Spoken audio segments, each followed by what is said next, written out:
waaqayyo saddoo kana akkasitti nu dhaabe waaqayyo nu galateeffadha.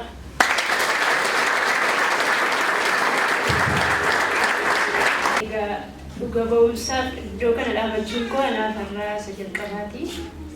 Yeroon akkas jedhu waaqayyo waan gochuu dhiisee waan gochuu dhiiseetu hin taane sababuma sodaa waanuma adda addaarraa kanan as ba'u sodaadhee yeroo baay'ee dhiisu yeroo baay'ee garuu mana yeroon ka'u dhaqeen dhugaa ba'uun qaba har'a jedhu maaliif waaqayyo waan baay'ee na godheera wanta asitti iyyuu utuu hin ta'in kanan fudhadhee gara mana isaaniitti fiigu ijoollee yeroo dhukkubu yeroo baay'ee yeroo dhukkubu fudhadhee manatti fiiga. Bilbilee magaafadhee bakka fudhadhee man fiigaa kadhachiifadhee deebi'a. Ijoolleen illee shinaan jedhan jechuudha mana qorichaatti isin geessa gaafa jedhu mana raajitti malee mana qorichaatti hin geessitu yeroo isaan jedhantu ture. Kana hundumaa garuu as ba'ee dubbadhee hin beeku isa kana waaqayyo naaf dhiisu har'a garuu sababuma as ba'ee kanaan hafuurri kun narraa cabeera ta'ee yaada. Isa kanaan dura ta'e hunduma isaa waaqayyoon na galateeffadha.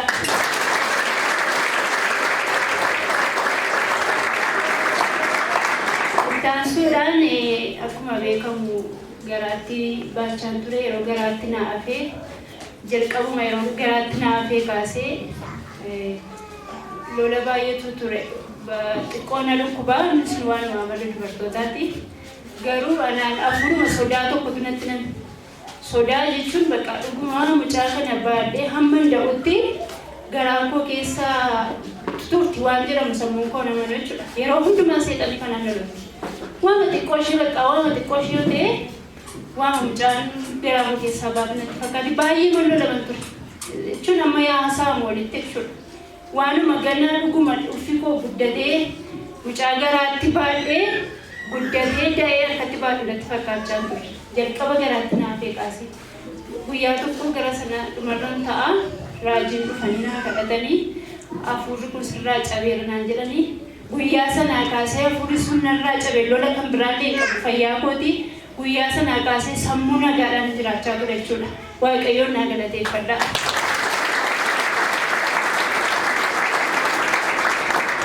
Isa booda akkuma beekamu guyyaan da'umsaa yeroo jala ga'u yeroo sanatti gaha.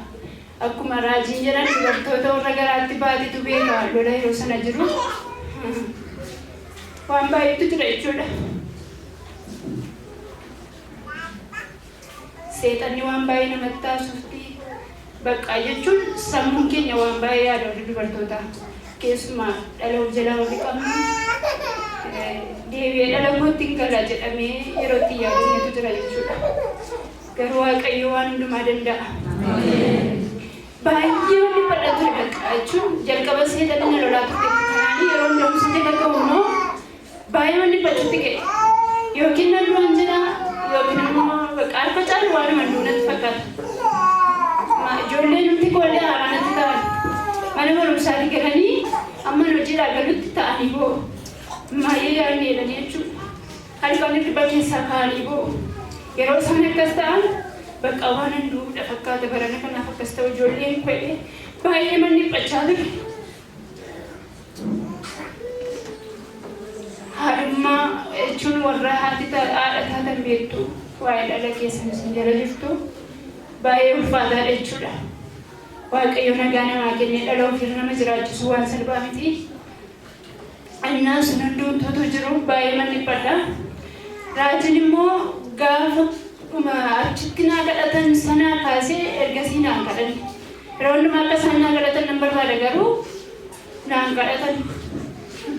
Guyyaa tokko galee raajii maaliif naan kadhatanii taaddeen jedheen jechuun bakka waan biraa natti fakkaateera na sababa waa ta'uuf isa arganiizi meedhaan ifaan jedha. Egaa namni garaatti gaafa akkuma nama maraateettaa isaa waan haasa'us waa yaadus hin beeku beektu baay'een keessan dubartoonni warra dhiiraallee isa kana waan nu beektan hin qabdanii. Innaa raajii maaliif naa kadhachuu dhiisanii bakka sammuu kootti akka waan jira fakkaata arganiiru kanaaf kadhachuu dhiisan jedheen of amansiisee naan dhiise. Yeroo hundumaa garuu gaafa inni waldaa dhufu yeroo isaan bakka keessa deeman manaa kadhatanii maal ta'an jira. Guyyaa tokko bakka waan barbaade ta'u jedhee torbee dhufu kana keessatti na beellamanii sadhumaa sanbata barii dhufee bishaan bitadhee dhaqeen biiroo dhaqee raajii irra bishaan irratti naa kadhattuun jedheen. har'aan iyyuu si kadhachuuf karooran qaban ariifattee naan jedhan bakka akkas taanaan nagaa jechuudha gammadaa jechuudha utuu sanaan jedhan ta'eyyuu isa sana akkas naan jedhan bakka gammadee mattaa ofuma siseera waan ta'e bakka naa kadhataniiru jedhee yaada jechuudha maaliif yeroo baay'ee raajiin samii asitti arginu caala mana isaaniittis yeroo jilbeenfatan asitti yeroo kadhata isaanii keessatti akka isaan kadhatan waan beeknuuf jechuudha. Kanaaf bakka sanbata sana kadhannaan akka xumureen achi iddoo ta'an sana na teessisanii naa kadhatan. Hafuura guddaa hordofu jira dhala garaa kee keessaas innis hafuura hordofu jira jedhanii hafuura cinqetii sana bakka maraachumaaf hin jedha yeroo sanatti baay'ee humnaa ol. Isa booda naa kadhatanii yeroo isaan naa kadhatan sanaa kaasee sammuun kun nagaa ta'e baay'eema bakka waaqayyoo humna addaatiin na keessa dhufee na gargaare. Isa booda guyyaan da'umsaa gaafa ga'u jimaata halkan cireessuun naqabe. Sanbata sanaa kadhatanii jechuudha. Jimaata naqabee luqaattiin ulee maal qidaameetti mana oolee gara galgalaa hospitaala deemnee halkan sana guutuu baay'ee ulfaataa ture jechuudha. Jechuun bineensuun durumaan cima dubartootatti garuu baay'ee mana ulfaataa ture. Bakka deebi'ee immoo waan meeqaasootti qiyyaa tokko raajiin naa kadhataniiru waan ta'eef waan tokkoyyuu ta'uu jedhan. Al tokko immoo Yesuus maqaan yaada irratti raawwachuu fedhamuun jedha waan baay'ee naasootti qiyyaa sana. Bishaan isaan gaafa sirratti naa kadhatan immoo fudhadhe boorsaanis jira ture. Miriindaa wayiin akka jira. Akka nama waa barbaadu gadi ba'een obboleettiin koo tokko jirti bishaanicha achi keessa jiru sana fuudhiitiin miriindaa kanatti naanna'ii jedheen bakka miriindichatti naannattee isheen naannattee bishaan raajiin irratti kadhatu saba waaqayyoo irratti kadhatan kun sagaleen irratti ba'eera waan ta'eef kan barbaades yoo ta'e lubbuun koos lubbuun mucaa kootiis waan ta'e deeman dhuga yeroo miriindichi dhufu namni miriindaa waan biraa fayyadamaa ani garuu sana sammuu keessa jira. Bakka harka sana guutuu kanatti dhiphachaa bulee amma sanbata sa'aatii 8 jechuudha. Sanbata gara sa'aatii 7 yeroo ga'u bakka waan magaree ta'eera sammuun koo of dadhabee jireenyi koo of dadhabee dubbachuma sadarkaa dadhaburra ga'e. Humnaan dookteroota waameen haasofsiisee bakka opereeshinii isaan ganaa achi butanii sa'aatii achi butanii haasa'u sadarkaa sanarra ga'uu hin danda'u waan ta'eef amma dafaatii naa hojjetanii. Kanaachi bakka adda dhabeeraan jedhee isa booda isaanii na dijanii makaraa meeqaan dubbiidhaan dafanii akka isaan na hojjetan godhee dhaqanii opereeshinii kutaa opereeshinii gashanii waaqayyoo na gargaaree achisutu waan tokko hin ta'in nagaa koo mucaa nagaa fudhadheen ba'e gaafan boriisaa jechuudha gaafan ka'ee akkasuma ilaalee mucaa ilaaluu dhugaa manatti hin fakkaanne jechuudha. Bakka anumatu mucaa nagaa fudhatee galuuf jedhaan jedhe. Waaqayyo waan jiru hundumaa daaraa godhee ka seexanaa karaa tambisee galataan warra mucaa isaanii baadhatanii mana isaaniitti galan waan nu godheef waaqayyo nu galateeffata.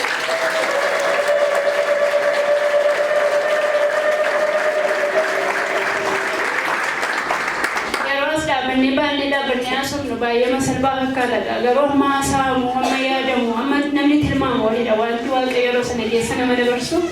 Isa booda manatti galee immoo seexanni inni naaf waan ta'eef lola ishee dhiiftu gaafa manatti galu galgaluma isaa mucaa ishee na bira jirtu lukkube nama biraa immoo qabu mucaa bira isaatii nu bira jira inni lukkubee galgala sana kadhatee hibush taaddeen jechuudha ganama kaatee bakka inuma duute kijinima keessatti lafa dhoofte inuma dhukkubsattee inuma duute inni hojii ariifachiisaa qaba hojii deemee An operation da madada reefun gala isheen dhukkubsattee kijinii keessa bakkee maciisteetti yaadaadha. Waanan godhu dhabee yooma isheen waa taatellee waanan godhu qabadeen itti bilbili. Bakka raajittan bilbilaa deema. Waaqayyo isaan eebbisu. Raajiin baay'ee manu dhaga'u jechuudha.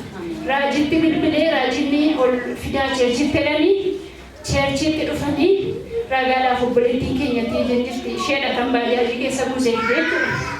Bajaajii keessa buustee duutuu ishee dhufe bakka duutuma ishee afurichi anaanni barbaada malee baay'ee isaa ishee sababa nagaan galee yeroo isheen dhuftu kadhatanii fi raajiin mucaama duutuu isheetu qaxxattee madeemte ofii ishee qofaama ishee deemte dhufte fayyadu raajiin kadhatanii jechuudha waaqayyoon nu gaafate.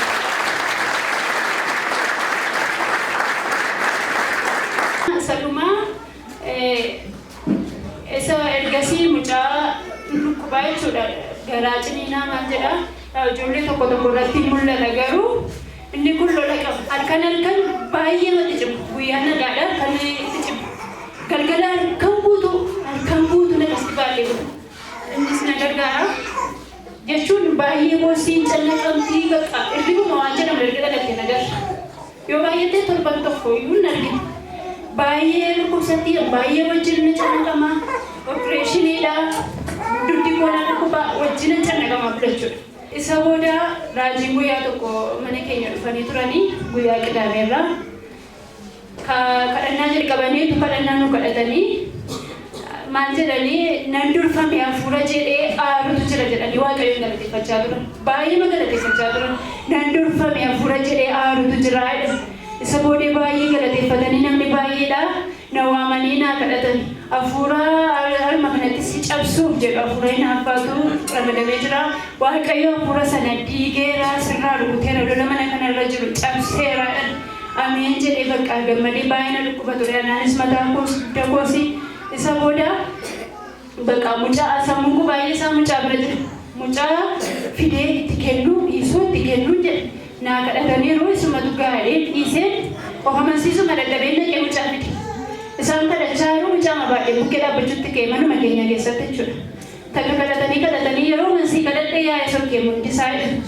isa booda harkarra kaa'anii kadhatanii fi dhugaa waaqayyoon isinii jedha ji'a tokko guutuu akkasumatti mucaan ilaalaa bulteenis taa'aa bulee gaafa sana harmatti qabuudhaaf naa ka'uu diddeerriba isa halkan guutuu guyyaa akkasitti mucaan ilaalaa bultu gaafa isaan kadhatanii sokkan mucaan hirraaftee ka'uma diddee harmatti qabuuf iyyuu naa ka'uu didde waaqayyo isa kana godheef galanni isaaf ta'u.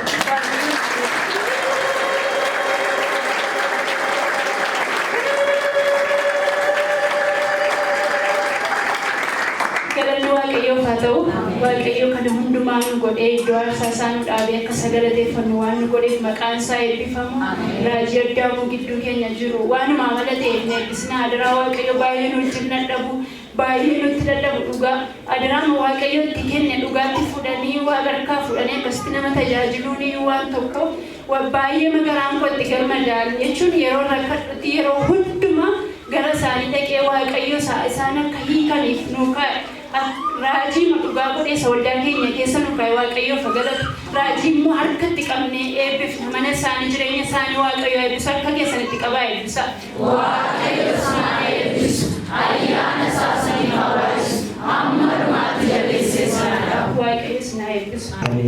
Seetanni lola jala qabee waan amanteenya mana keenya keessattis mucaan sinna bira teessu nama jijjiiranti karaa gaafa dhaqu karaa sanaadha kan inni ta'u waan beekame irratti argutti akka malee guddi lakkaa inni nu barbaada malee ishee barbaade ni ta'uuchi gaafa manatti galu sana galgala isaa hafuura suni nu keessummeessitee fayyaa motuu taphannu daqiiqaa muraasa boodachiisuuf nu eegau mucaan lafa dhoofteetu akkuma nama du'e taate achumaan karadhee fi gaafa karadhu akkamitti gammaddaa akka di gammaddu barbaadu manni kun akka di gammadu waan inni barbaannee fi amma fooqii kanarraa gad ishee darbadheen arfaffaarra jirananii darbadheen gadda mana keessanitti gashaa akkamitti nituu gammaddu kaan keessan akkamitti mul'ata karoora koon ture jedheetu irraa dubbata ture isa booda gaafa karadhuuf nagaa taatee bulte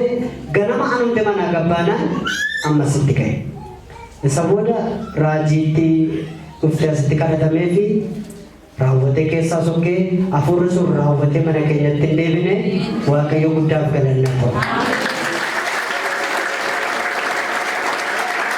Haleluuyaa. Hospitaalatti immoo meesejii raajiitti barreesse. Meesejii waaqayyo akkanaa birmatuuf naa kadhadhaa jennaan dhiisi waaqayyo sin injifachiisaatiin sodaatinaan jiran. Isa booda jecha kana baay'ee keessa kootti ulfaate waaqayyo sin injifachiisa hin sodaatin gaafa jedhan dhiisee mantaa akkuma isaan jedhan daqiiqaa muraasa booda waaqayyo nu injifachiisee harkatti gadata ba'a fedhii guddaan